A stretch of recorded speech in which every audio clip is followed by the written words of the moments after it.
Ассаламу алейкум, орозоңуздар кабыл болсун.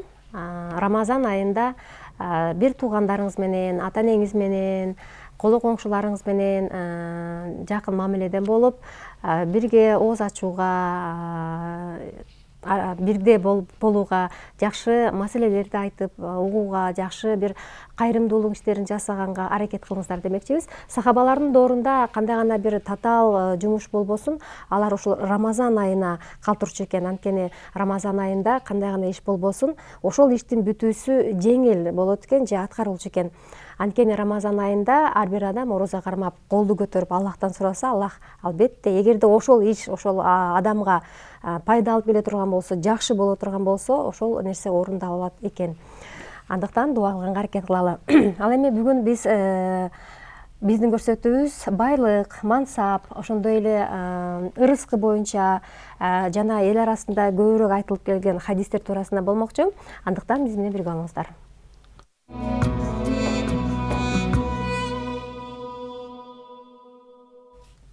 Биздин көрсөтүүбүздүн коногун тааныштырып кетейин. Болотбек Кулуев, Ленин районуна караштуу Абдулла ибн Аббас мечитинин имамы. Ассаламу алейкум. Алейкум салам. Орозоңуз кабыл болсун. Алла кабыл кылсын. Баарыбыздын орозобуз кабыл болсун. Көрсөтүүбүздүн башында айтып кеттим, бүгүнкү биздин темабыз ошо байлык, мансап, хадистер туурасында, анан ырыскы. Ошол эле адамга кандай гана байлык болбосун, ошол эле адамдын ырыскысы деп ойлойм. Адам адал ырыскы менен ырыскысы кенен болгон албетте жакшы. Келиңиз биринчи ушул ырыскы жөнүндө сөз баштасак. Ырыскыбыз канткенде кеңейет, ырыскы туурасында Куранда кандай жазылган? Аузу биллахи минеш шайтанир ражим. Бисмиллахир рахманир рахим. Алхамдулиллахи раббил аламин ва лaqibatu lil muttaqin. Вассалату вассаламу аля расулина Мухаммад ва аля алихи ва сахбихи. Ассаламу алейкум, урматтуу кыргызстандык туугандарыбыз, момун бир туугандар. Аллах Таала чексиз шүгүрлөр болсун. Мына сиздер менен биз бирге бир жакшы ниет тилек менен ушул жерде мынакей ютунун аренасында отурабыз, чогулуп. Албетте буга шүгүр кылыш керек. Аллах Таала ушундай бир мүмкүнчүлүктөрдү берип атат бизге. Эң авал, эң биринчи сиздерди ушул орозо айыңыздар менен куттуктап кетем. Кудай Таала кылган ибадатыңыздарды, окуган намазыңыздарды, берген садакаңыздарды, хайыр исаңыздарды Кудай Таала кабыл кылган болсун. Амин. Бул ай ушундай ай экен. Аллах Таала Куранда айткандай, силерден мурдакыларга фарз болгондой эле, буйрук болгондой эле, силерге дагы ушул орозо кармоо буйрук болду дейт.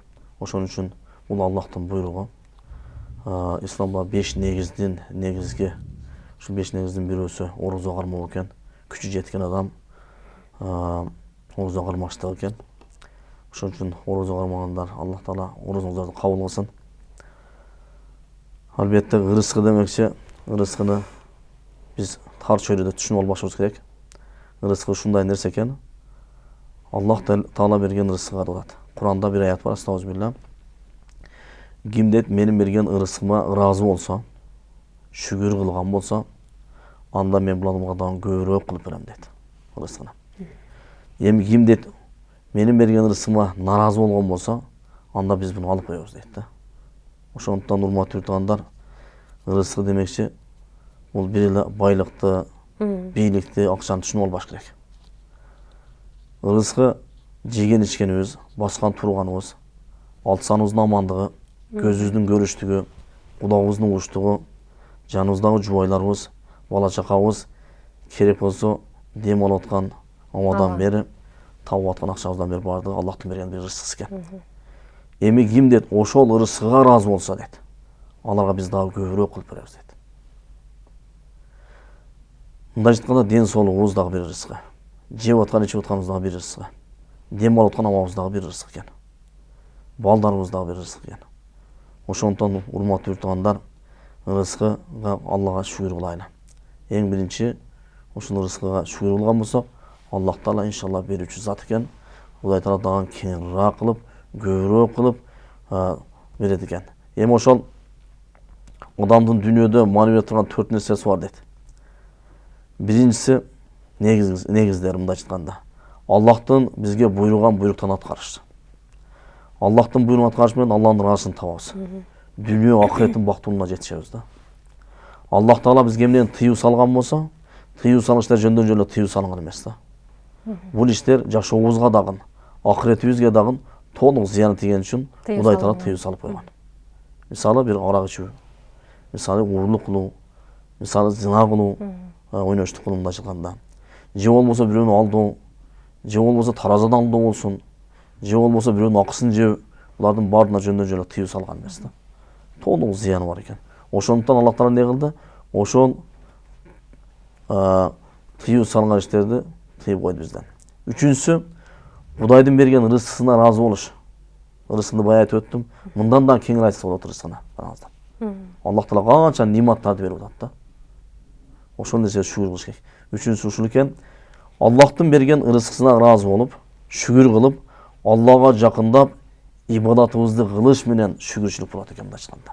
Айшенебиз Пайгамбар саллаллаху алейхи ва саллям жөнүндө айтканда, ал бир тирүү Куран эле дейт караңыздар. Пайгамбар саллаллаху алейхи ва саллям жүрүш турушу Куран эле да. Баскан турганынан ошол үлгү алатган мындай жашоосунда бизге динди, исламды көргөзүп кетти да Пайгамбар саллаллаху алейхи ва саллям.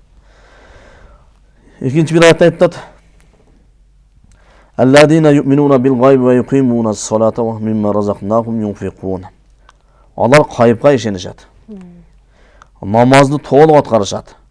Жана биз ырыскы кылып берген нерселерден кайыр садака кылышат. Караңыздар. Ошо Куранда. Аллах Таалага толук ишенет. Гайыбына дагы. Биз көрбөгөн нерселерге да ишенебиз. Аллах Таала буйруган нерселерге. Акыретке мисалы, бейиш тозокко мисалы. Жана намазын окушат. Алланын алдында тургандай, эң акыркы намазындай намаз окушат. Ошондой эле ырыскы кылып берген, тапканынан, акчасынан болсун, байлыгынан болсун мүмкүн. Не кылат? Алар ошол кайыр садакаларды кылышат, зекетин берет, садакасын беришет. Пайгамбар саллаллаху алейхи ва саллямга шайтан алейхина келет экен да бир күн. Анан Пайгамбар саллаллаху алейхи ва саллямга келип, ошо Пайгамбар саллаллаху алейхи ва саллямга айтат. Пайгамбар саллаллаху алейхи ва саллямга Аллах Таала мындайчканда үйрөтүп, ошол адамдардын жашоосунда тур жашоо үчүн мындайчканда өзүн алдагандыгы жөнүндө дагы эмне кылат? Жөнөтөт да. Ошол жөнүндө кабар бергени Пайгамбар саллаллаху алейхи ва саллямдын алдына келет. Шайтан алейхина.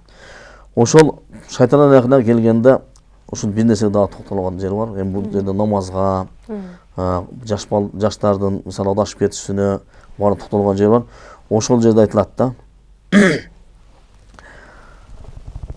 Пайгамбар Мухаммад саллаллаху алейхи ва саллям шайтан Пайгамбар саллаллаху сураганда шайтан алейхина жооп берди да. Анткени дейт, садаканын 4 түрдүү жакшы касиети бар дейт. Алар Алла Таала биринчиси дейт. Алла Таала садака берген кишинин дүйнөсүнө береке берет дейт. Дүйнөсүнө дегенде түшүнүңүздөр баардык нерсесине. Жашоосуна болсун, ден соолугуна болсун, баласынын мисалы өмүрүнө болсун, ошол тапкан болсун, баарына дейт береке берет дейт. Садака берүү менен бирге анын байлыгы дейлиби, ушул тапкан кирешеси албетте азайып калбайт, тескерисинче береке керет. Ооба. Азыр дагы токтолобуз ошондо. Экинчиси, садака берген кишини эл жакшы көрөт дейт да. Эл да жакшы көрөт. Неге? Сиз айтканда мынеке адамдарга берип атат. Адамдар аны жакшы көрүп атат. Себеби алардын кыйынчылыгында жардам берди мисалы. Үчүнчүсү, берген садакасына Аллах Таала ал кишини үчүн урматына ошо тозоктон сактап коет экен. Тозоктон. Төртүнчүсү, Аллах Таала садака берген кишини бале жамантыдан, кайдан жаман нерседен алыстат экен да. Эми ушул жерде айтылып турган нерсе баягы сиз айтканда, садаканы бериш менен эч качан байлык азайып калбайт экен. Тескерисинче Аллах Таала эселеп берет экен. Биз эселепти мисалы биз жашообузда көрүп атабыз. Өзүбүз деле колдонуп атабыз. Берген адамдар менен ушул мечитте туруп канча жакшы иштерге жүгүрүп атабыз. Биз эми себепкер болуп калайлы деп мечиттин чоң оюштугу үчүн жер алабыз деп жүрүп атабыз мисалы. Мечитте бир жакшы иш болуп кетсин, ушул мечитибиз оңдонсун, түздөлсүн, ушуну жакшы бүтүрүп алайлы деп жүгүрүп атабыз. Же болбосо бир кыйналгандарга кайыр садака топтоп берип атабыз мисалы. Бизде ошол адамдар мисалы жаман болгон жок, мисалы көрүп атабыз. Аллах Таала эселеп берип атат. Берген сайын берет. Себеби бул урматтуу туугандар муну туура түшүнүш керек. Байлык, бийлик, мисалы, бул баягы бизди кыргыздарда айтат го, дүйнөдө мисалы, колдун кири дейт да мындай айтканда. Мансап мисалы, бардыгы бир колдун кири экен мындай айтканда. Булар убактылуу эле келип кете турган нерсе. Аллах Таала ошол нерсе менен да адамды сынайт экен. Пайгамбар саллаллаху алейхи ва саллям бир хадисинде айтат.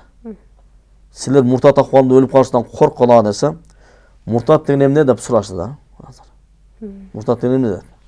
Эми мындайча айтканда муртат деген мындай экен да. Азыркы биздин тилде айтканда адамда жашоосунда бардыгы жетиштүү.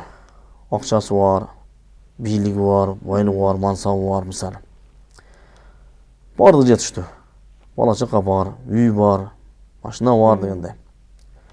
Мен эртең дагы, бүрсүгүн дагы, наркы күнү дагы ушундай жашай берем деп ойлоп калат экен адам. Эч өлбөгөндөй сезип калат экен.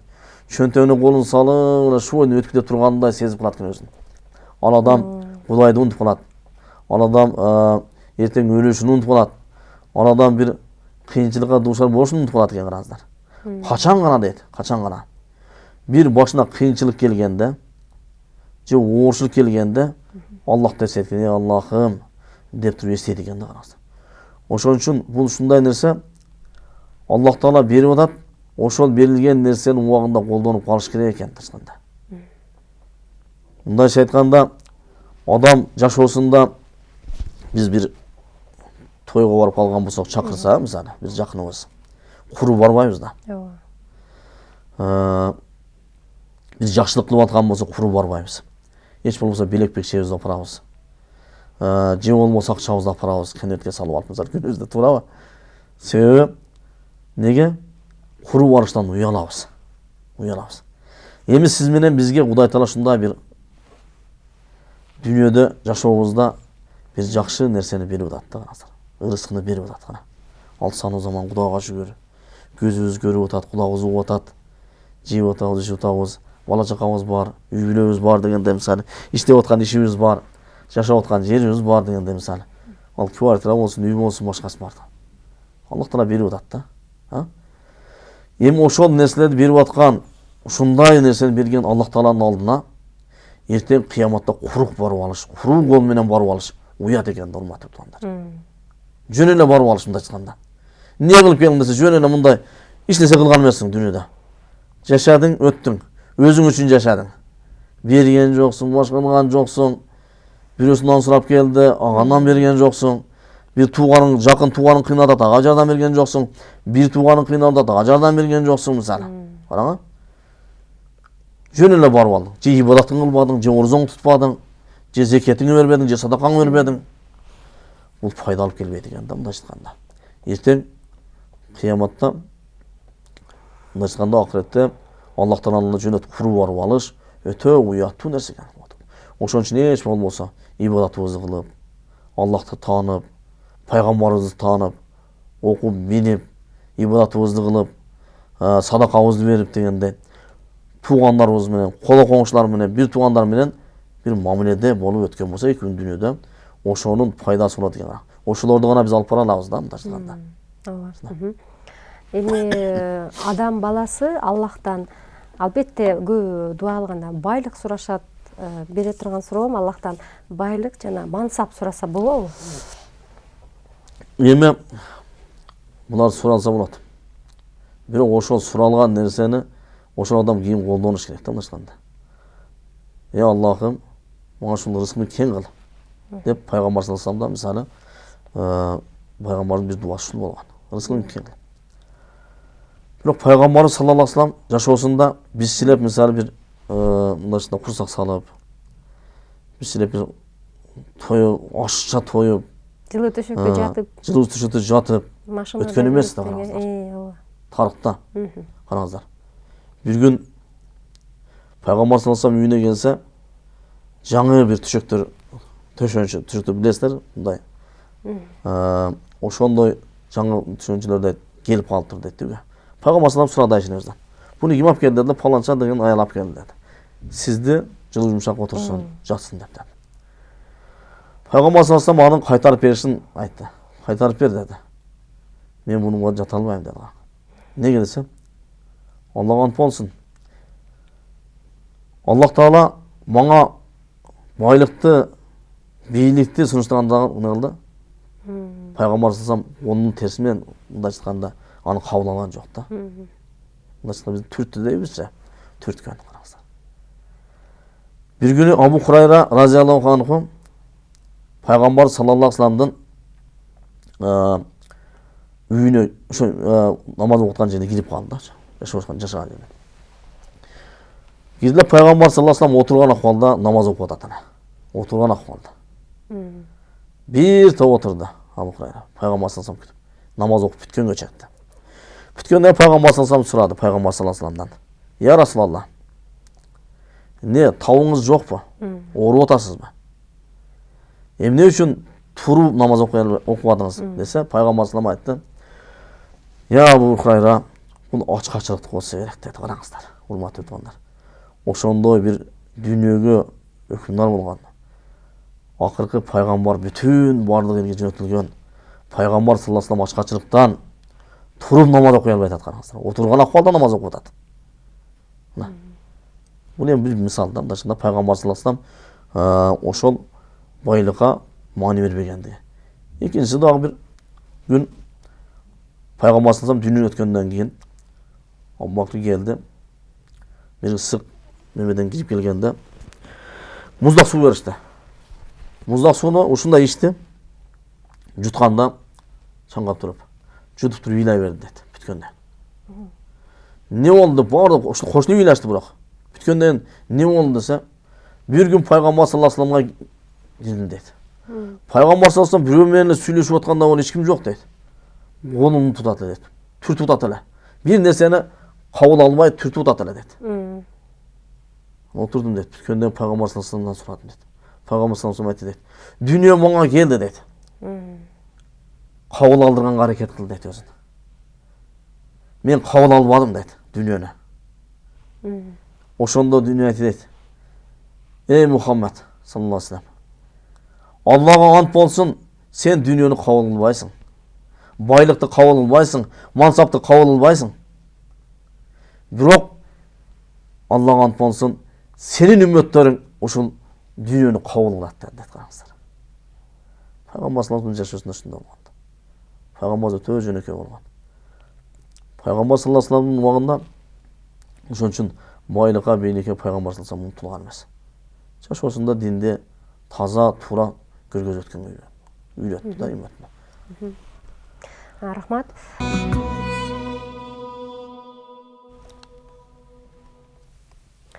Ободо орозо программасын көрүп жатасыздар, урматтуу телекөрүүчүлөр. Бүгүн биз байлык, мансап, ошондой эле эл арасында кеңири кездешип жүргөн хадистер туурасында көрсөтүүбүзгө келген конок менен биргеликте маек куруп жатабыз. Көрсөтүүбүздүн коногу Болотбек Кулуев, Ленин районуна караштуу Абдулла ибн Аббас мечитинин имамы.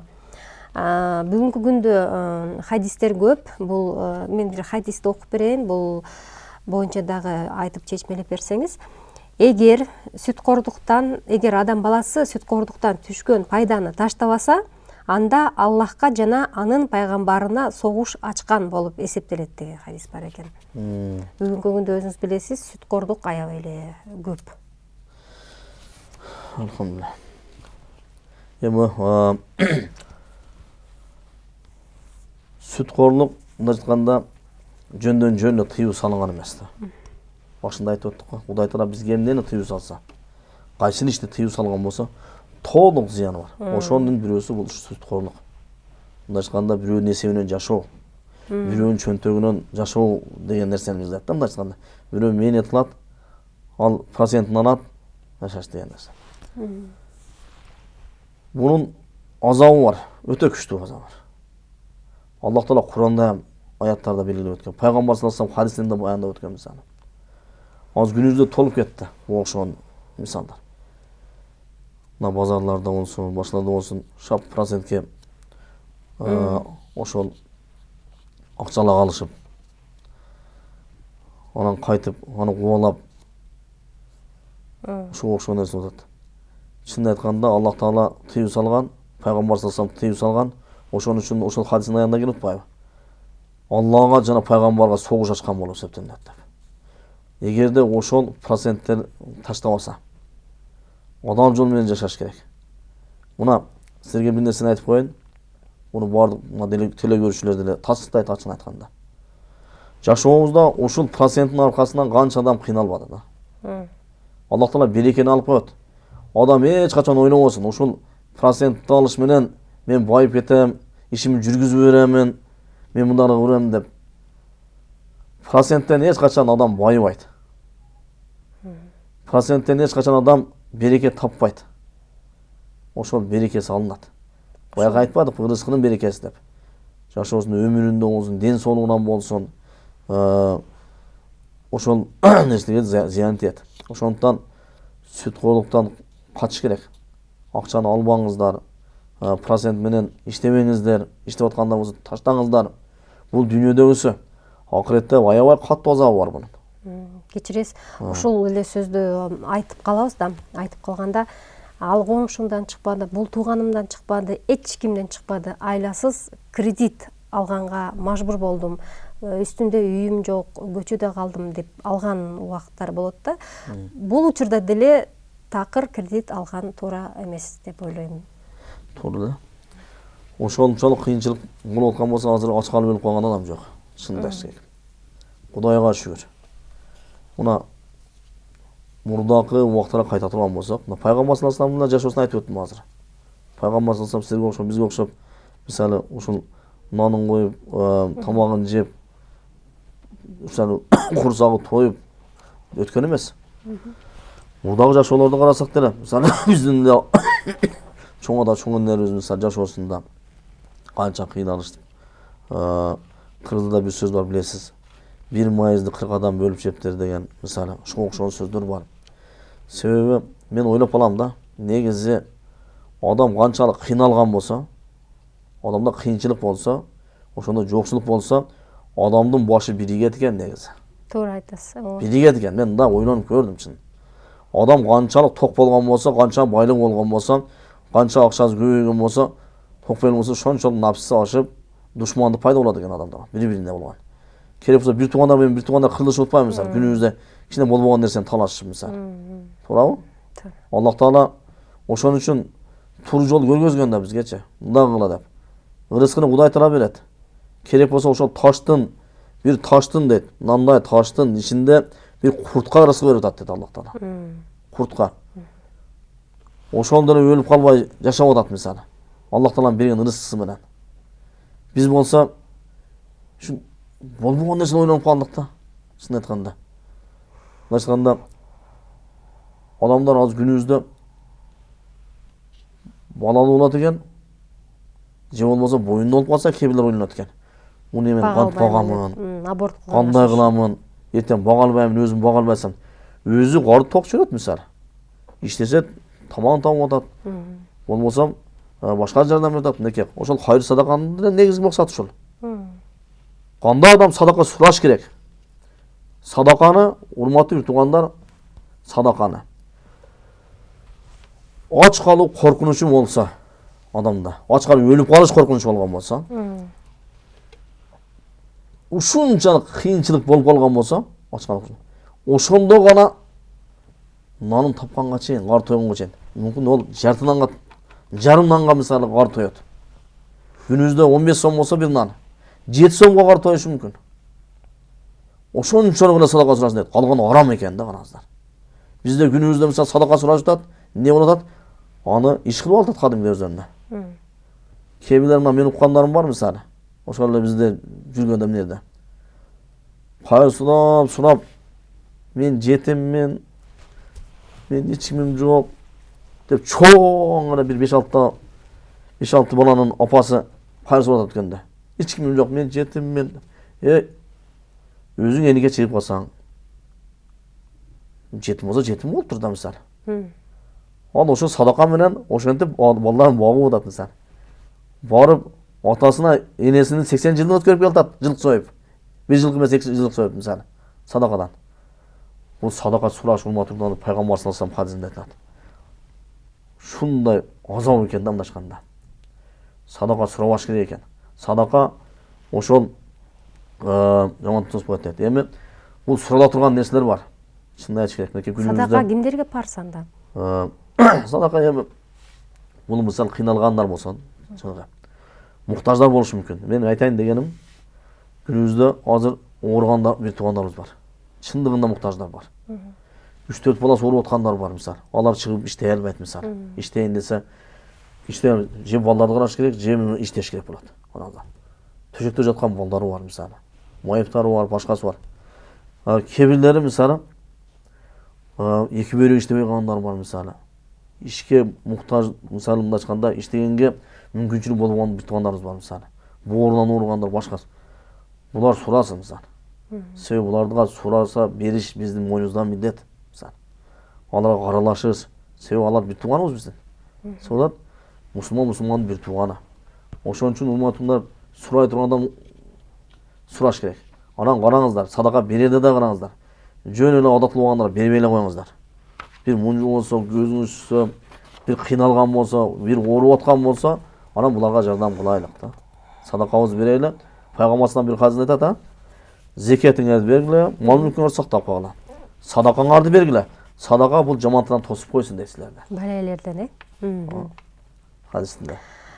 Эми тиле көрүүчүлөрдүн суроолоруна кезек берсем, мен 3 талак берген элем. Жарашуунун жолу барбы? Эми бул урматтуу туугандар, үй бүлө ушундай нерсе экен. Байкадан нерселердин бир нерсе башкан эң кыйыны жоопкерчилик бул талак болуп эсептелинет экен урматтуу туугандар. Биздикилер жашообузда бир үй бүлөнү сактап калыш үчүн өтө этият болушубуз керек экен. Эркектерди мисалы оозунан чыккан нерсе эсеп болот экен да.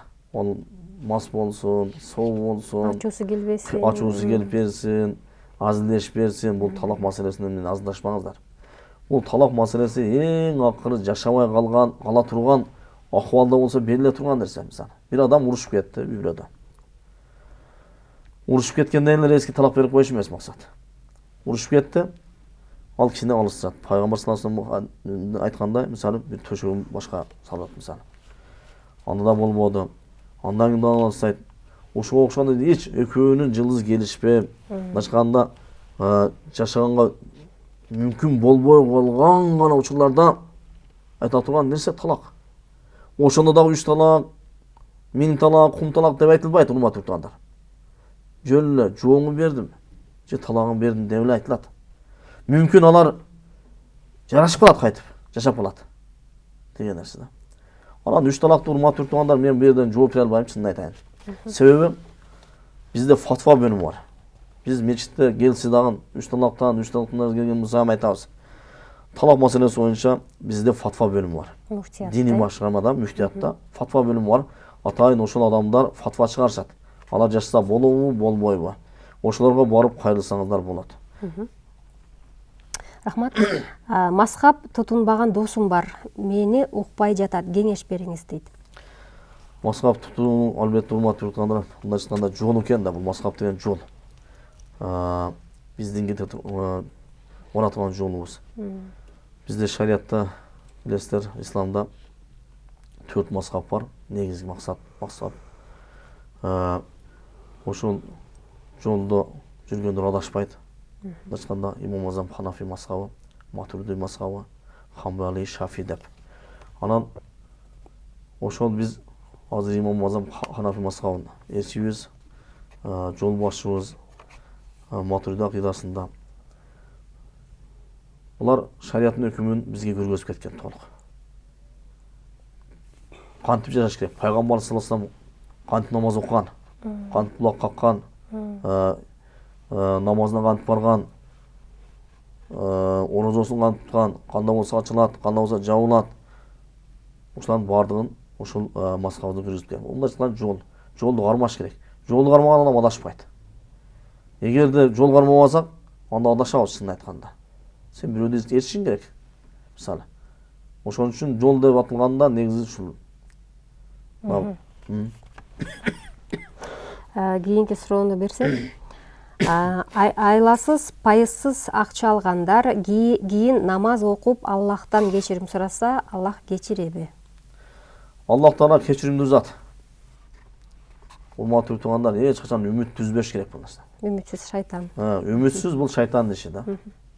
Мынакей бир адам бир Кудай сактасын, уурлук кылып койду, же болбосо бир пайызга акча берип койду, же болбосо бир ойноштук кылып койду, зина кылып койду, же болбосо дагы бир жаман ишти кылды мисалы. Бул адам чындап өкүнгөн болсо, ошол кылган иши үчүн мен өкүндүм деп мындай тооба дейт го да. Тооба кылыш керек. Тообанын шарты бирөөсү чындап өкүнүштүгү. Кайра кайталабаш керек. Мен экинчи жолу ушуну кылбаймын. Я Аллахым мени кечиргин деп туруп тооба кылган болсо, Аллах Таала кечирет иншалла. Тообанын немеси дейт, жандын ушул баягы каркырак тапканга чейин дейт, иншалла. Ошон үчүн тооба кылыңыздар, Аллахка кайтыңыздар, ибадатыңызды кылайлык, туура жолдо жүргөнгө аракет кылайлык иншалла. Мен 2 жыл башка мамлекетте иштедим. Кайра келгенде аялым менен нике окутушум керекпи? Алхамдулилlah. Бул нике ушундай нерсе экен, адалдануу да. Расында нике адалдануу. Жеген ичкенибиз, баскан турганыбыздан, алсанын амандыгы, аркабыздан ушу төрөлө турган балдардын алдынан төрөшүнө нике шарт болуп эсептелет. Бул биздин чоң ата чоң энебиздин калып кеткен салты эмес мындай айтканда. Аллахтын буйругу, пайгамбар саллаллаху алейхи вассалам сүннөтү да. Эми нике жаңылуудан максат жаңылсаңыз зыяны жок негизи. Мен жаңылап койсом, адамдын көңүлүндө нерсе бар да, кээде мен жаңыламай койдум, анан мындай калды дегенден көрө жаңылап койсоңуз дурус. Бирок деген нерсе бар, сиздин никеңиз бузулбайт. Себеби сиз 2 жыл жүрүп атасыз, 1 жыл жүрүп атасыз, 6 ай жүрүп атасыз сыртта. Бала чакаңыз менен кабарлашып турсаңыз, аларга ошол Ниса мындай айтканда, Ниса жөнүндө акчасын жөнөтүп турсаңыз, аларга ушул акыбалын сурап турсаңыз, никеңиз бузулбайт алардан. Үзүлбөйт деген нерсе мындай айтканда. Ооба. Талак бербесе албетте нике бузулбайт да. Никени бузуш ошол талак, анан кийин Кудай сактасын өлүм эле да. Ушул эки нерседе нике бузулат да. Корообуздагы уйдун сүтүн сатсак туура болобу? Ал өзүңүздүн эркиңиз. Сиздин малыңыз болгондон кийин өзүңүз колдоносуз. Башканда Аллах Таала ошон үчүн ошол мал жанды берип атпайбы бизге мисалы. Сатсаңыз болот. Сата бериңиз. Илгертен билесиз, ушу мен кичинекей кезимде дагы угуп калчумун. Акты сатпайт депчи. Мына ошондон улам ушул суроону берип аткан болуш керек деп ойлойм. Акты сатканга болбойт, сатылбайт деп койгон. Эми илгери деп айталы, негизи көп нерсе сатылган эмес. Эми азыр көп эле нерселер сатылып атпайбы? Албетте сатса болот. Көпчүлүгү мисалы сүткө суу кошкон учурларда кездешет. Албетте суу кошпой таза сүт сатса болот, Болот. Себеби мына биз кыстарма айтып кетейин. Биздин ата-бабаларыбыз ушундай бир боорукер, жоомарт болушкан экен да мындай айтканда. Акты саткан эмес, мисалы. Ошол сөздөрдөн калган да. Келген адамга тамагын берген, дастархан жайган мисалы. Себеби урматтуу туугандар, бир конок келсе үйгө, ошол үйдөн жамандыкты алып чыгып кетет экен. Пайгамбар саллаллаху алейхи вассаламга бирөө келди да, пайгамбар саллаллаху алейхи вассаламга. Бир сахаба келди, аны айтты. Менин аялым конок каалабайт, үйгө келген конокторду келишин каалабайт деди. Не кылам деди. Пайгамбар саллаллаху айтты, мени конокко чакыргыла деди. Ал келди, аянына айтты, ушундай пайгамбар саллаллаху алейхи биздин үйгө конокко келген тартып деди да. Аябай сүйүндү. Анан бир шартты айтты пайгамбар саллаллаху алейхи: менин киргенимди чыкканымды карасын терезеден деди, караңыздар. Анан пайгамбар саллаллаху алейхи үйгө барды, кирип кетти, кайтып чыкты да, караңыз. Ошол убакытта пайгамбар саллаллаху алейхи кирип жатканда баягы аялы ушундай бир себет толо дейт. Ана мүмүш окшон бир жакшы нерселерди айтканда алып кирип кеткенин көрдү да.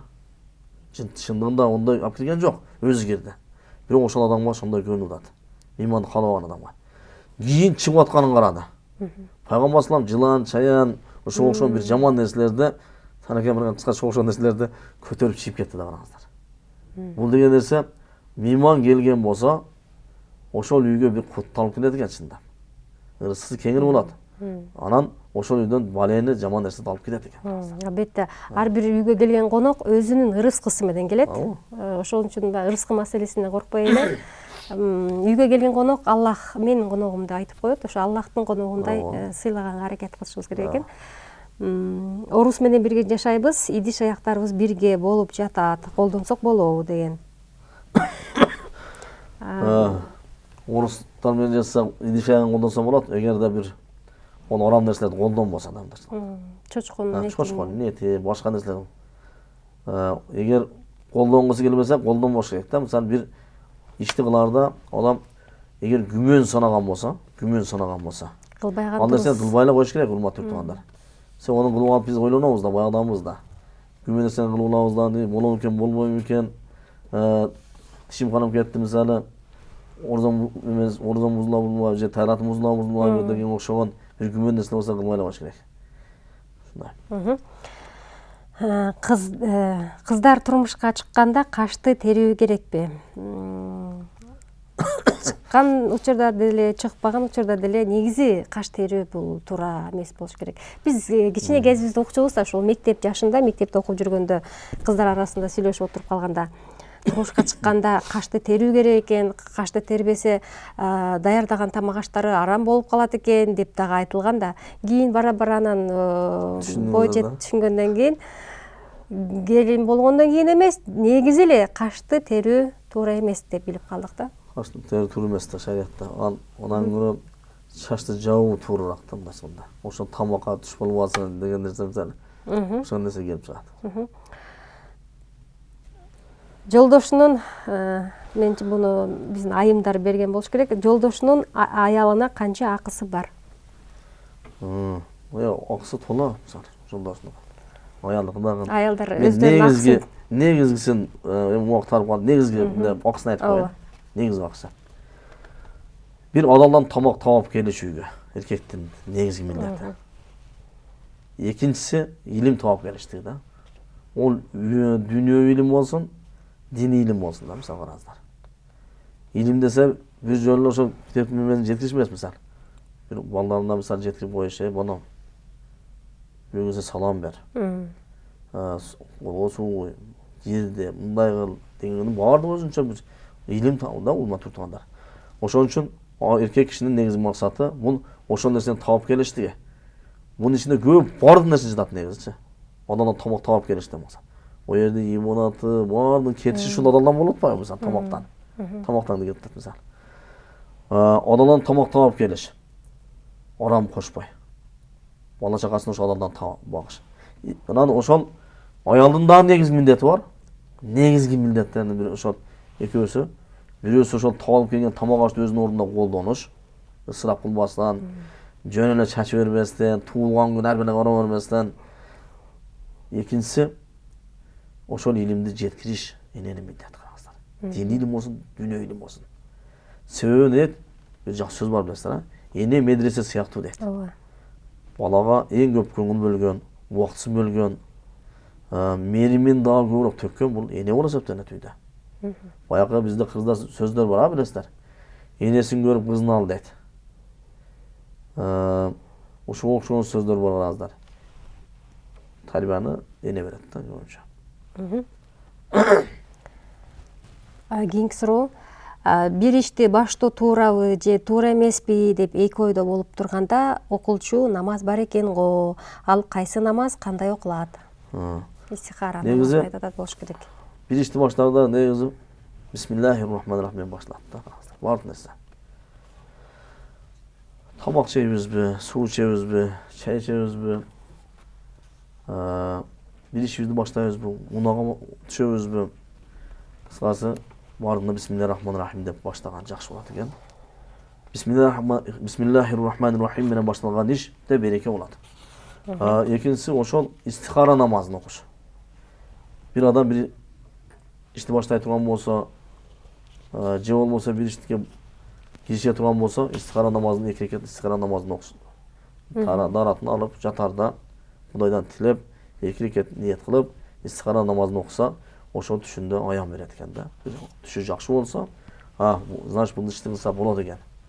Деп ошол ишти кылат. Рахмат, көрсөтүүбүзгө келип, телекөрүүчүлөрдүн суроолоруна жооп берип, маалымат бергендиңиз үчүн албетте ыраазычылыгыбызды билдиребиз. Урматтуу телекөрүүчүлөр, бүгүнкү биздин көрсөтүүбүздүн коногу Болотбек Кулуев болду. Ленин районуна караштуу Абдулла ибн Аббас мечитинин имамы. Урматтуу телекөрүүчүлөр, көрсөтүүбүздүн соңунда албетте орозоңуздар кабыл болсун демекчибиз. Ооз ачаарда албетте дуалардын баары кабыл болот экен. Көп жакшы дуаларды айтып калалы.